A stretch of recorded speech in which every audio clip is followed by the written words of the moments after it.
کہ جو ایک جوان کو ایک ماں میں کہتی ہوں بتاتے ہوئے بھی لرز جائے. کہتی ہے کہ اے میرے لال صبح روز عاشور کربلا میں حسین پر اپنی جان کو نثار کرنا. لیکن ہر ماں، جیسے ابھی آپ دیکھ لیجئے حضرت زینب کے 2 فرزند اون و محمد کا تذکرہ کرنا چاہوں گی کہ جناب زینب اس اون و محمد کو لے کر گود میں بیٹھی ہیں اور کہہ رہی ہیں کہ اے میرے لال صبح مجھے شرمندہ نہ کرنا. تجھ میں رگوں میں، تمہاری رگوں میں کس کا خون ہے؟ عبداللہ کا خون ہے. روزے عاشور تو مجھے اور اپنے باپ کو سرفراز کرنا. آپ نے بڑی اعلیٰ بات کی. قاری صاحب کی طرف چلتے ہیں. قاری صاحب یہ بتائیں کہ علی مقام حضرت امام حسین کا جو کربلا کا واقعہ ہے اس کی فضیلت کیا ہے اور اس کی قربانی مختلف کیوں ہے؟ بسم اللہ الرحمن الرحیم. السلام علیکم ورحمۃ اللہ وبرکاتہ. بڑے خوبصورت ٹاپک کے ساتھ مجھے آپ نے یہاں مدعو کیا. دعا ہے کہ اللہ تبارک و تعالی اس موضوع اور امام علی مقام کے وسیلے سے یہ حاضری اللہ اپنی بارگاہ میں قبول و منظور فرمائے. اللہ اس ملک کو مزید ترقی عطا فرمائے، آمین. دراصل حق اور باطل کے درمیان مارکے بہت سارے ہوئے ہیں، لیکن یہ ایسا حق اور باطل کا مارکا تھا کہ جس کی مثال نہ سابقہ امتوں میں مل سکتی ہے نہ قیامت تک مل سکے گی. بڑا خوبصورت آپ نے سوال کیا کہ اس کو اتنی فضیلت کیوں ملی. اس کی وجہ میرے جو ذہن میں آ رہی ہے، حضرت شاہ عبدالعزیز محدث دہلوی رحمۃ اللہ علیہ نے کتاب لکھی چھوٹی سی سر الشہادتین. فرماتے ہیں کہ اللہ کے محبوب علیہ الصلوۃ والسلام کو اللہ نے ہر کمال سے نوازا. کوئی بھی ایسی خوبی، نعمت، فضیلت نہیں تھی کہ جو باقی نبیوں کو عطا ہوئی اور حضور کو نہ ہوئی ہو. اب شہادت بھی ایک نعمت ہے، ایک خوبی ہے، اور رسول اللہ علیہ الصلوۃ والسلام متعدد موقعوں پر یہ دعا مانگا کرتے تھے کہ مولا میری خواہش ہے کہ میں میدان جنگ میں جاؤں، تیری راہ میں مارا جاؤں، پھر تو مجھے زندہ کر، پھر میں تیری راہ میں مارا جاؤں. اب صرف احد کے میدان میں دندان مبارک شہید ہوئے اور کتنا عالم اسلام کو نقصان پہنچا، اور اگر اسی طرح نبی پاک علیہ السلام کی شہادت ہوتی تو پھر اسلام کو بہت بڑا نقصان پہنچنا تھا. اب شہادت کی 2 قسمیں لکھی ہیں شاہ عبدالعزیز صاحب نے، کہ ایک سری شہادت اور ایک جہری. اب چونکہ نبی پاک علیہ السلام وہ واحد کائنات میں شخصیت ہیں کہ ہر ایک کی اولاد بیٹوں کے ذریعے سے چلتی ہے، لیکن چونکہ رسول اللہ علیہ السلام نے فرمایا کہ میری اولاد، ہر نبی کی اولاد اس کی صلب میں رکھی گئی، میری اولاد صلب علی میں اور میری بیٹی فاطمہ کے ذریعے قیامت تک چلتی رہے گی، اور المہدی من اہل البیت، مہدی بھی میری اہل بیت میں سے ہوں گے.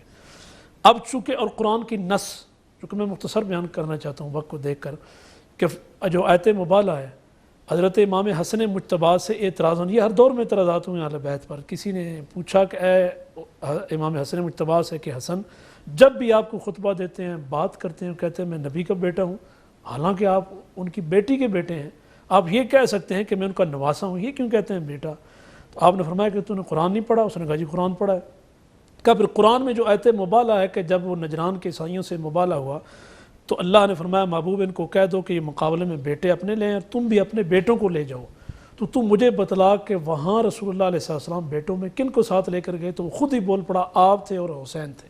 انسیت اور کردار یہاں پہ مطلب جھلک. اب دیکھیں کہ دونوں بیٹے رسول اللہ علیہ السلام کے اب شہادت سری کے طور پر امام حسن مجتبیٰ کو کئی مرتبہ زہر دی گئی، لیکن اب اس بارے میں رسول اللہ علیہ السلام نے کوئی بات نہیں فرمائی، چونکہ خفیہ شہادت کو رکھا گیا، نہ مولا کائنات میں کوئی ایسی بات صراحتاً کو ارشاد فرمائی ہو. لیکن امام حسین کی جو شہادت ہے یہ جہری ہے، اور اس کے بارے میں خود رسول اللہ علیہ السلام کی احادیث صحیحہ موجود ہیں. اور یہاں میں ایک جملہ یہ بھی کہنا چاہوں گا اس دور میں کہ جی تاریخ نے یہ لکھ دیا، جی تاریخ نے یوں لکھ دیا، جی تاریخ واقعہ کربلا کی محتاج نہیں ہے، اس لیے کہ واقعہ سن 61 ہجری میں ہوا ہے. قرآن کی آیات پہلے نزول ختم ہو گیا، حدیث کا ورود، لیکن رسول اللہ علیہ السلام نے مدنی زندگی میں حدیث صحیحہ کے ذریعے پہلے ارشاد فرما دیا. مثلا ایک جو حدیث ہے طویل مختصر کہ حضرت سیدہ ام سلمہ ام المؤمنین سلام اللہ علیہ فرماتی ہیں کہ رسول اللہ علیہ السلام نے فرمایا کہ یہاں اپنا دروازے کے باہر بیٹھو، کسی کو اندر مت آنے دینا. تو میں بیٹھ گئی تو اچانک ایک فرشتہ آیا، یا جبریل تھے یا ایک بارش برسانے والا ہے جو اللہ کے کیا کہتے ہیں اجازت سے آیا. ٹھیک ہے ناظرین، ہتے وٹھوں دا مختصر بریک بعد حاضر تھی.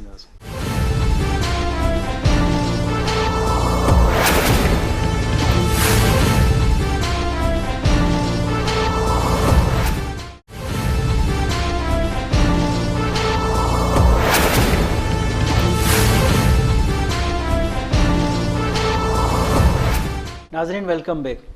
رضا بتول صاحبہ یہ بتائیں کہ دنیا میں شہادتیں بہت ہیں, ان کی بہت ساری داستانیں ہیں, ان کی بڑی تاریخ میں بڑا ایک مقام ہے, لیکن کربلا میں امام حسین مولا کی اولاد کی اور ان کی شہادت جو ہے نا وہ مختلف کیوں ہے؟ اس کا ذکر, ان کا چرچا اور ان کی تعریف اور بڑے پیمانے پہ اس کی پوری دنیا, نہ صرف مسلم دنیا بلکہ پوری دنیا اس کو ریکگنائز کرتی ہے. خوبصورت سوال ہے کہ کیوں امام حسین علیہ السلام کی شہادت اتنے بڑے لیول پہ, مسلمان ہو یا شیعہ ہو یا سنی ہو, کوئی بھی مذہب, کوئی بھی فرقہ, جب حسین, نام حسین آتا ہے تو اس کی آنکھ سے اشک جاری ہوتے ہیں, اور یہ ایک بہت بڑی سعادت ہے. اب اس مرتبے پر فائز ہونے کے لیے میں کہتی ہوں کہ ظرف کا پاکیزہ ہونا ضروری ہے. ظرف کا پاکیزہ ہونا, کہا حسین ابن علی اور پنجتن پاک ایسے ظرف سے وابستہ تھے. ظرف یعنی انسان کا وجود. جب انسان کا وجود مطہر ہوتا ہے, جب انسان کا جسم پاک ہوتا ہے, جب انسان کی روح پاک ہوتی ہے, تو حسین علیہ السلام جیسے فرزند آتے ہیں. اور میں سلام عرض کرتی ہوں جناب زہرا سلام اللہ علیہ کو, کہتی ہیں کہ جو عبادت میں اتنی باعظمت خاتون, اتنی باعظمت بی بی کہ جب محراب عبادت میں کھڑی ہوتی ہیں تو محراب عبادت میں کھڑے ہوتے ان کے جسم مطہر سے 3 طرح کے نور برآمد ہوتے تھے, ایک سرخ, ایک سفید اور ایک سبز رنگ کا. جب وہ نور برآمد ہوتا تھا کہ تم مدینہ کے لوگ اپنی چراغوں کو بجھا دیتے تھے اور کہتے تھے کہ یہ نور زہرا ہے جس سے مدینہ روشن ہے, اور پتہ چل جاتا تھا کہ سیدہ محراب عبادت میں کھڑی ہیں. میں نے ظرف کی بات کیوں کی؟ جو کربلا میں 72 لوگ آئے ہیں وہ واقعاً اتنے عظیم تھے, ان کی تربیتیں, ان کی پرورش, ان کی معرفت کا لیول اتنا عظیم تھا کہ جو ایک عام شخص کی شہادت والوں کو نصیب نہیں ہوتا. میں کیوں کہہ رہی ہوں یہ جملہ؟ ابھی دیکھ لیجئے, پارا چنار کے, فلسطین کے بہت سارے افراد شہید ہوتے ہیں, نام کسی ایک کا نہیں آتا, کلی طور پر آتا ہے, لیکن واقع کربلا میں 72 شہید ہوئے, ہر ایک ذات اپنی جگہ پر منفرد نظر آتی ہے. امام حسین علیہ السلام, وہاب قلبی, جناب حر, جناب علی اکبر, یہ کیوں نظر آ رہے ہیں؟ کیونکہ ان کی شہادت کی تیاری, ان کی آمادگی ان کے شکموں سے ہی چلتی آ رہی ہے. وہ ظرف ہی ان کی آمادگی میں بہت باعظمت اور باکمال ہے. کیونکہ دیکھیے, ایک پودے کو جب آپ, مثال دے کر اپنے جواب کو مختصر کروں گی, کہ جب ایک پودے کو چاہتے ہیں کہ وہ پروان چڑھے اور بہترین پھل دے, تو ایک کسان شروع سے ہی اس کی آبیاری پہ کام کرتا ہے. اس کو پانی اچھا ملے گا, اس کو مٹی اچھی ملے گی, اس کو کھاد اچھی دے گا. کیوں؟ کیونکہ اس نے بعد کا ثمر پانا ہے. وہ جو 72 چن کے پروردگار نے کربلا کی زمین پر لائے ہیں, اس میں صرف آپ کو مسلمان نظر نہیں آ رہا, اس میں صرف آپ کو شیعہ نظر نہیں آ رہا, اس میں آپ کو عیسائی بھی نظر آتا ہے, اس میں آپ کو ہر مذہب کا بندہ نظر آئے گا. یہ بات, یہ چیز گواہی دے رہی ہے کہ محبت اہل بیت کے لیے ہونے کے لیے اور شہادت کے لیے, ایک عظیم رتبے کے لیے, ضروری نہیں ہے کہ انسان شیعہ ہو یا انسان حسین ہو. نہیں, اگر شہادت کے لیے ظرف پاکیزہ ہے تو وہاب قلبی بھی کربلا جیسی تاریخ میں اپنا نام روشن کر سکتے ہیں. تو ظرف کی پاکیزگی معیار شہادت ہے, معیار الفت ہے. بہت خوبصورت بات کی ہے. قاری صاحب یہ بتائیں کہ بہت تاریخ لکھی گئی, ظاہر نیوٹرل تاریخ دان بھی ہیں, انہوں نے بھی تاریخ لکھی گئی, تو وہ نیوٹرل تاریخ دان یہ ڈھونڈنے کی کوشش کرتے ہیں کہ کربلا کے واقعے کے دوران آخر امام عالی مقام نے, جس طرح آج کل سیاست میں ہوتا ہے کہ گفت و شنید ہو, کس طرح ہو, تو کوئی اس طرح کا کوئی چارہ ان دنوں نکلا نہیں, اور امام حسین ڈٹ گئے, اور ظلم کی انتہا تھی, انتہا در انتہا تھی, اس کے باوجود لچک نہیں آئی. اور ظاہر معصوم بچوں کی پیاس, معصوم بچوں کی شہادت اور چیخ و پکار, ان کے باوجود بھی دنیا اور ریسرچر یہ دنگ رہ گئے ہیں کہ کمپرومائز نہیں ہوا, کوئی گفت و شنود نہیں ہوا, اور اپنے نظریے پہ وہ قائم رہے. کیا کہیں گے؟ پہلے جو بات میں اس کو ایک جملے میں کمپلیٹ کرنا چاہتا تھا, کہتے بی بی ام سلمہ سلام اللہ علیہ نے جب دیکھا کہ نبی پاک علیہ السلام امام حسین کھیلتے کھیلتے اندر آ گئے, پھر رسول اللہ علیہ السلام کی آنکھوں میں آنسو, تو انہوں نے پوچھا یہ آنسو کیسے؟ فرمایا میرے بیٹے حسین کو کربلا کے میدان میں میری امت کے لوگ شہید کر دیں گے. اب ان کی جو شہادت جہری تھی وہ شہادت سری، یہ دونوں شہادتیں جمع ہوئیں، یہ دراصل رسول اللہ علیہ السلام کی شہادت ہے۔ اس وجہ سے جو آپ نے پہلا سوال پوچھا تھا کہ واقعہ کربلا کو اتنی شان کیوں ملی۔ دوسرا آپ کا سوال، اب اس دور کو اگر دیکھیں سیاسی طور پر، معاشی، اقتصادی طور پر، حتیٰ کہ جو اس وقت میڈیا کار فرما تھا اس وقت، وہ سارا کا سارا شام سے وہ یزید کے ہاتھ میں تھا۔ اب ادھر امام علی مقام، اب دیکھیں نا کہتے ہیں جی کہ یہ تخت کے لیے گئے، تخت کے لیے نہیں، اس لیے کہ بچے ساتھ ہیں، خواتین ساتھ ہیں، امام علی اصغر علیہ السلام سب سے جو کم عمر اور سب سے بڑی عمر کے حضرت حبیب ابن مظاہر رضی اللہ تعالیٰ عنہ، تو ان کو لے کے جانا یہ تخت کے لیے نہیں تھا۔ اور قلندر لاہوری ڈاکٹر علامہ اقبال نے بڑا خوبصورت یہ بات اس کی جواب دیا ہے کہ موسیٰ و فرعون و شبیر و یزید این دو قوت از حیات آیت پدید، کہ یہ دراصل حق اور باطل کا مارکا تھا۔ اب پورا دیکھیں کہ میڈیا اس کے پاس تمام کے تمام، لیکن ادھر خدائی میڈیا تھا، ادھر اصل میں خدائی میڈیا تھا۔ اس نے سارے کے سارے پیسوں کے ذریعے، یہ تو تمام مورخین نے لکھا نا کہ پیسوں کے ذریعے لوگ بکے اور انہوں نے یزید کا ساتھ دیا، کسی نے رائے کی حکومت، کسی نے خراسان کی حکومت حاصل کرنے کے لیے، لیکن جس کے مقدر میں تھا بدلنا جناب حر، اور جس کے مقدر میں جیسا آگے گفتگو ہو رہی تھی کہ عیسائی کے بارے میں کہ وہ جو اپنا کیا کہتے ہیں گرجے کا جو اس وقت انچارج تھا، راہب تھا، اس کے مقدر میں وہ تبدیلی تھی کہ امام علی مقام کا سارے اقدس اس نے رکھا ساری رات، اور رات کو جب اس نے دیکھا کہ اس سے نور نکل رہا ہے، وہ سمجھ گیا کہ یہ کوئی حق والا ہے، کہ اس کا جسد اطہر بقول ان کے پیچھے پڑا ہوا ہے کربلا کے میدان میں، ادھر تو سر نیزے پر ہے، نور نکل رہا ہے، وہیں اس نے کھڑے ہو کر پڑھا کلمہ شہادت۔ اب اس نے پیسے دیے دنیا ان کو جنہوں نے دنیا خریدی تھی، اب اس نے صرف تعظیم کی آل بیت اطہار کی، تھوڑے لمحے پہلے وہ غیر مسلم تھا، اب رب نے اس کو ہدایت دی، ایمان نصیب کر دیا، ایمان عطا کر دیا۔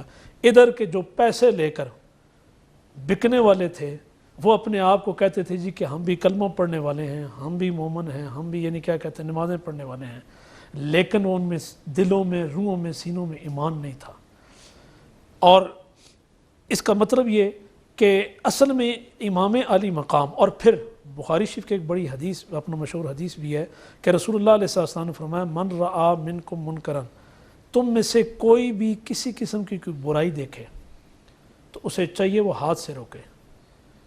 اب اس وقت چونکہ جو خلافت علی نبوہ تھی، منہاج النبوہ، اس کی مخالفت اللہ اور اس کے رسول کی جو حدود تھی اس کو کراس کیا جا رہا تھا۔ یہ اصل میں امام علی مقام وہ جو حدود کی کراس کرنے والے تھے اس کے خلاف اٹھے، آواز لگائی، اور آپ نے یہ شہادت اور یہ سارا واقعہ ہوا۔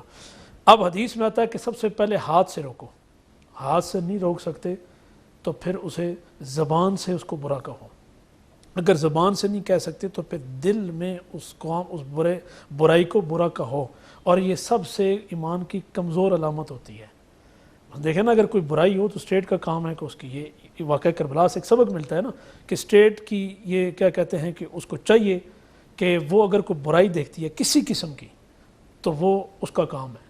اور پھر دیکھیں قرآن نے کہا کہ چونکہ نبوت کا دروازہ بند ہے، کنتم خیر امت اخرجت للناس، تم میں بہترین ایک امت لوگ ایسے ہونے چاہیے کہ جو نیکی کا حکم دیں، برائی سے روکیں۔ یہ دراصل امام حسین کا مشن تھا۔ صحیح، زبردست۔ رضا بدل صاحبہ یہ بتائے کہ امام حسین علیہ السلام یہ بین المسلمین کا جو مظہر ہے، تو اس واقعے سے ہمیں کیا سبق ملتا ہے کہ بین المسلمین کا مظہر کی وہ جو معراج تھی وہ کس حد تک تھی؟ کہتے ہیں کہ درس انسانیت، یہ سفر عشق جو مدینہ سے اور مکہ سے پھر کربلا کی طرف روانہ ہوا، مولا نے ایک پیغام دیا ہے ہر مقام پر جا کر، ہر جگہ پر جا کر۔ اگر مکے کو چھوڑا ہے نا، اگر آپ تاریخ دیکھ لیجئے، اہل سنت اہل تشیع کسی بھی تاریخ میں دیکھ لیجئے تو صاف لکھا ہے کہ امام حسین علیہ السلام کو جب مکہ میں پتہ چلا، حج کے ارادے سے آئے تھے نا، مکہ میں آتے ہوئے پتہ چلا کہ بھئی کچھ لوگ مجھے قتل کرنے کے لیے یہاں پر موجود ہیں، امام حسین چاہتے تو کربلا آباد ہی نہ ہوتی۔ مکے میں جب پتہ چل چکا ہے کہ کچھ لوگ مجھے مارنے کے لیے آئے ہیں، جناب عباس جیسے جری بہادر بیٹے ساتھ ہیں، بھائی ساتھ ہیں، چاہتے تو یہ کہانی وہاں ختم ہو سکتی تھی۔ مولا نے کیا کیا؟ حج کو عمرے میں تبدیل کیا۔ عمرے میں تبدیل کیوں؟ تفرقہ بازی نہ پڑے. اتحاد بین المسلمین جس کو آج ہم بہت سارے پروگرامز بھی کرتے ہیں, اس پہ ڈسکشن بھی ہوتی ہے, میں کہتی ہوں درس حسین میں اتحاد بین المسلمین نظر آتا ہے. وہی مکہ کا ٹائم پیریڈ جس میں مولا نے کیا کہا, جناب عباس کو خانہ کعبہ کی چھت پر کہتے ہیں کہ جائیے عباس اور خطبہ دیجیے. وہ خطبہ بہت مشہور ہے, ہر کتاب میں تحریر ہے کہ جناب عباس نے خطبہ دیا اور کہا کہ مقصد حسین ابن علی کیا ہے. مقصد حسین یہ ہے کہ کیوں کربلا کی طرف جا رہے ہیں حسین, یہ خانہ کعبہ اس کو شرف بخشنے والا کون ہے, امام حسین کے بابا علی ابن یہ بات ابی جہاں سے طالب ہے. کنٹینیو کرتے ہیں, بریک کا ٹائم ہے. ناظرین وٹھوں تھا تے مختصر وقفے کا بعد حاضر تھی.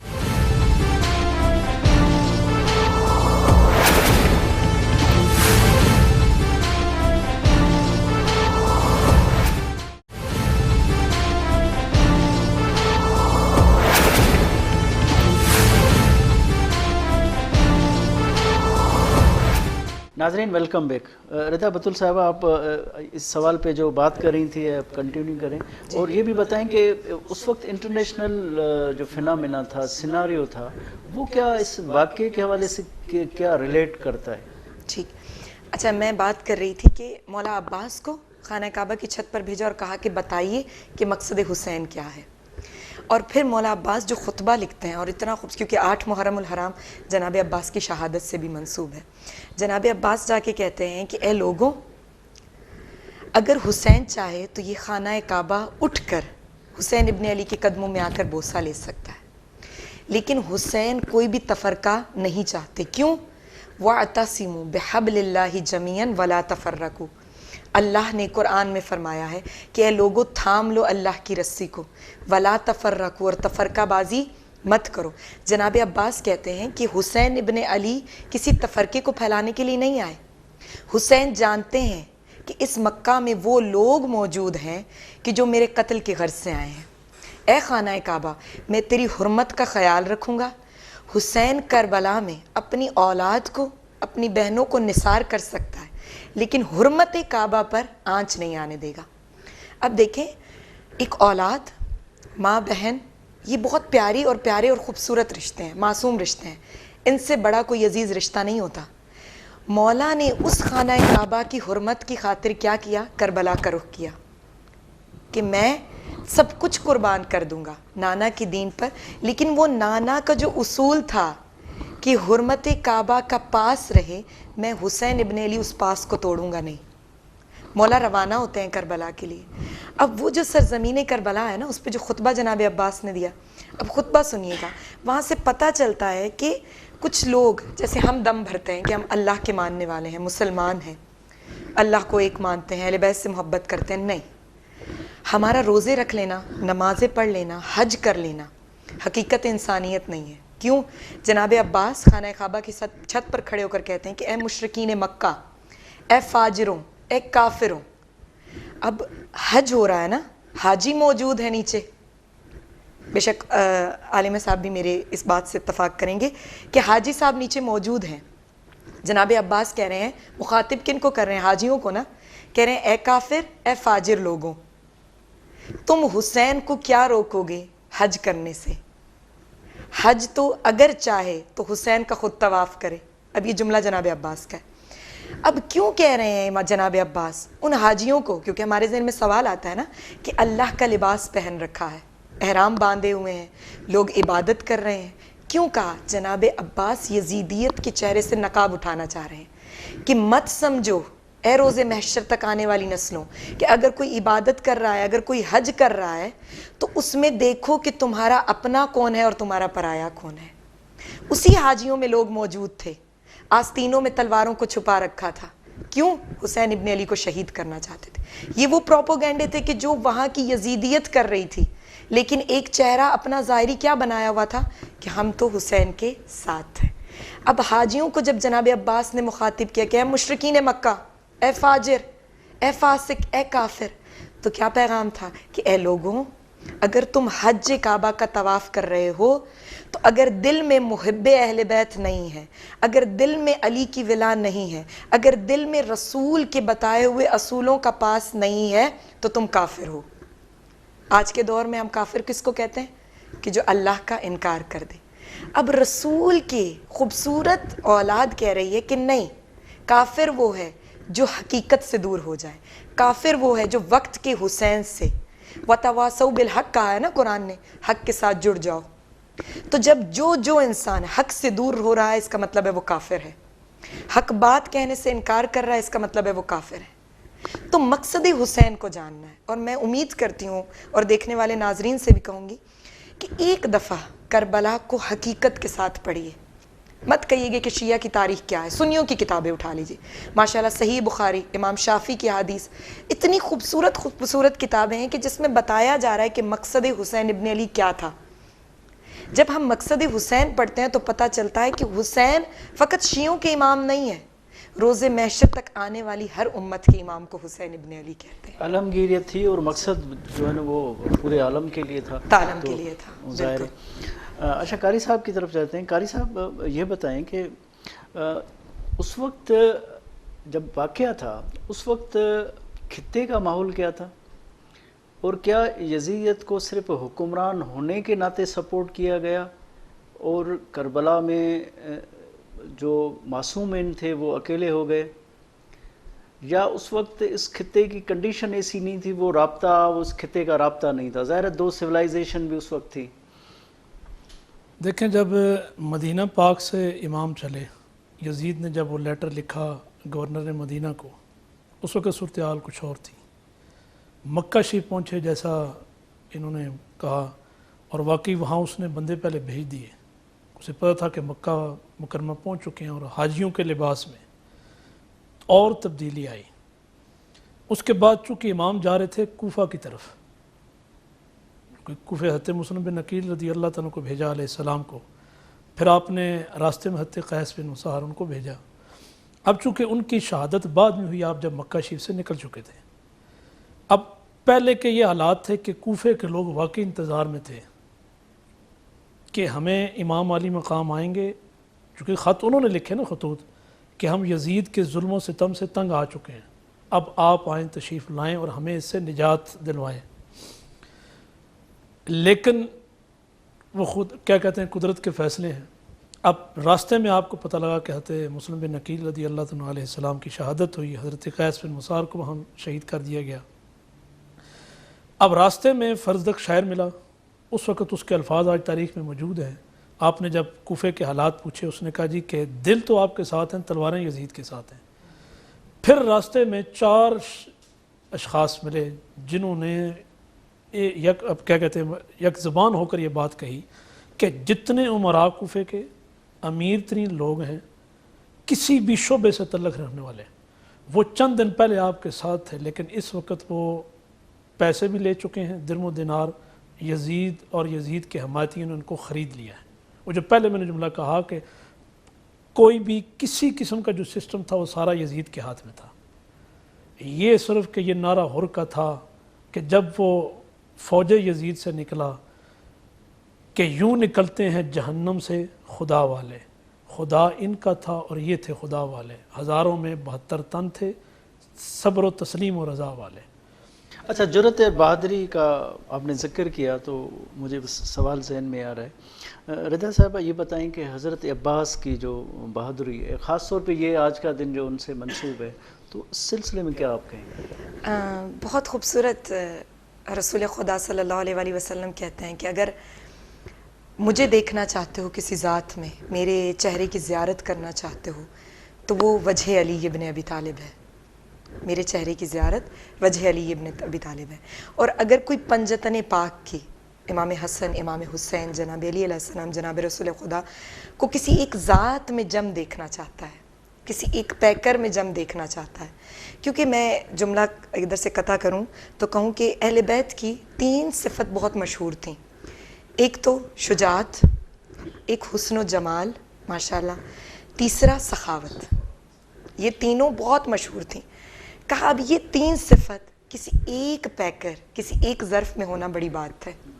اب جناب رسول خدا کہتے ہیں کہ میری زیارت کرنی ہے تو علی کی زیارت کرو. اب مولا علی کہتے ہیں کہ اگر کوئی پنجتن پاک کو کسی ایک پیکر میں دیکھنا چاہتا ہے تو وہ عباس علمدار کو دیکھ لے.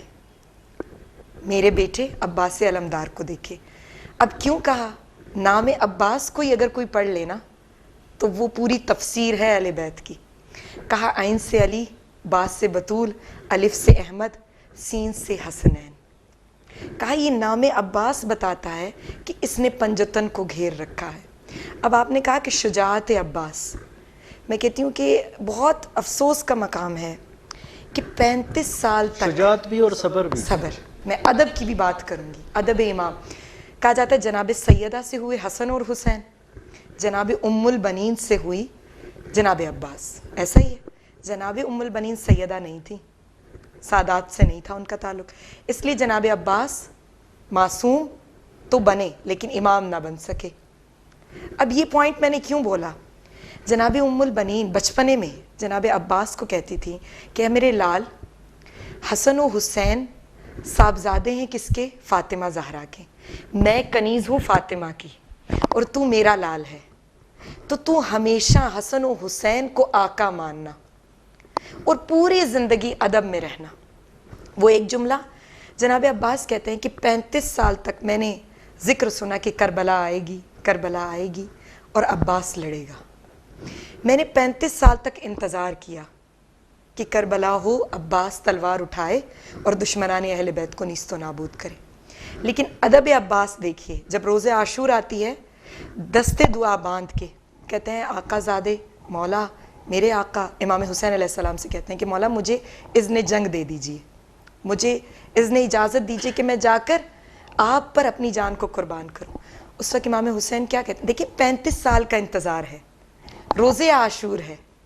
اب اس سما کو دیکھیے نا، جب انسان کو وہ آرزو ملنے والی ہو اور وہ ہستیاں کہ جن کے لیے موت شہد سے بھی زیادہ میٹھی ہو، وہ ہستیاں اب دستے دعا باندھ کے کھڑی ہیں کہ مولا اجازت دیجئے.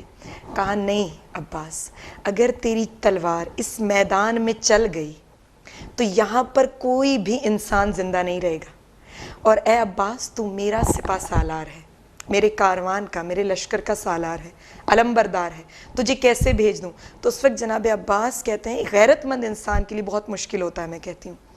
کہا مولا اب تو کاروان بچا ہی نہیں، علی اکبر چلے گئے ہیں، جناب قاسم چلے گئے، علی اصغر کو آپ تیار کھڑے ہیں شہادت کے لیے دینے کے لیے، تو کیسے عباس کو نہیں جانے دے سکتے؟ کہا وہ 35 سال کا انتظار جو تھا وہ ایک ادب پہ قربان ہو گیا.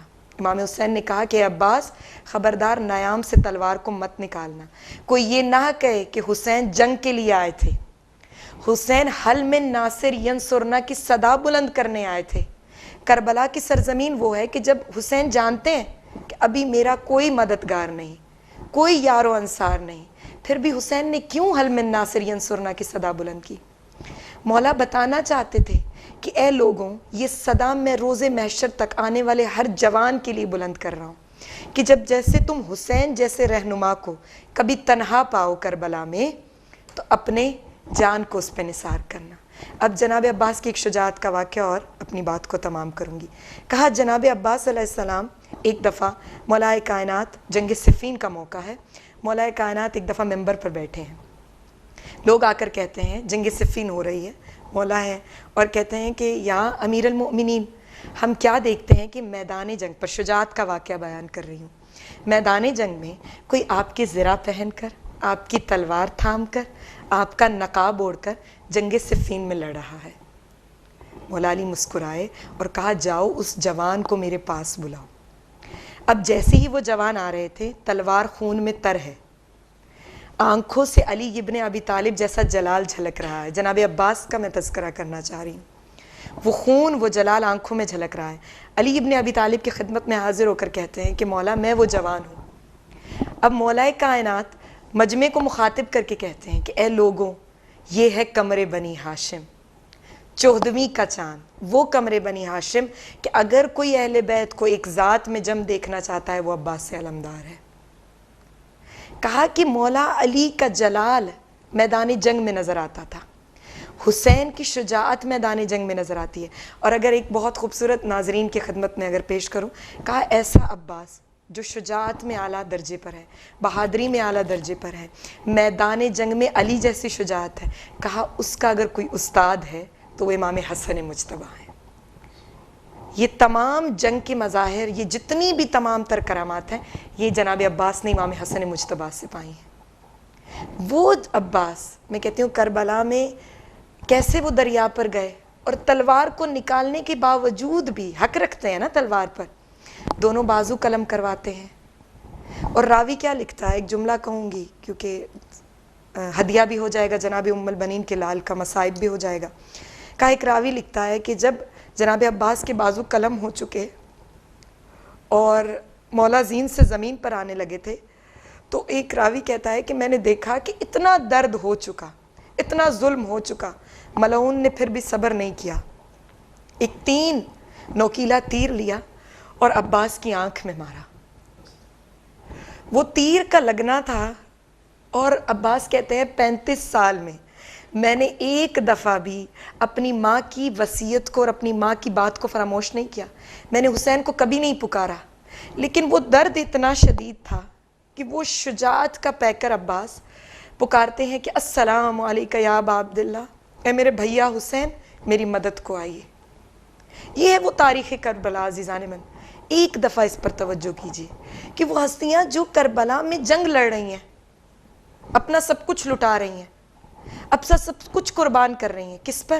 نام خدا پر، نام حسین پر۔ رضا تو پروردگار کی ہے نا، وسیلہ تو حسین ہے، رضا پروردگار کی ہے۔ تو میں اپنے ہر جوان کو یہ ایک پیغام دینا چاہتی ہوں کہ وقت کی حسین کی مدد کیجیے، وتواصوا بالحق ہو جائیے، وتواصوا بالصبر ہو جائیے۔ رضا بتول صاحبہ آپ کا شکریہ، آپ نے ٹائم دیا۔ قاری عزیز حیدر قادری صاحب آپ کا بہت شکریہ، آپ نے ٹائم دیا۔ ناظرین ہی شو تاں ڈٹھو ایندڑ راجدھانی ٹائم میں کہ نئے موضوع سے حاضر تھینداسوں۔ پنجے میزبان گوہر گانگرو کے اجازت ڈیندا، اللہ حافظ۔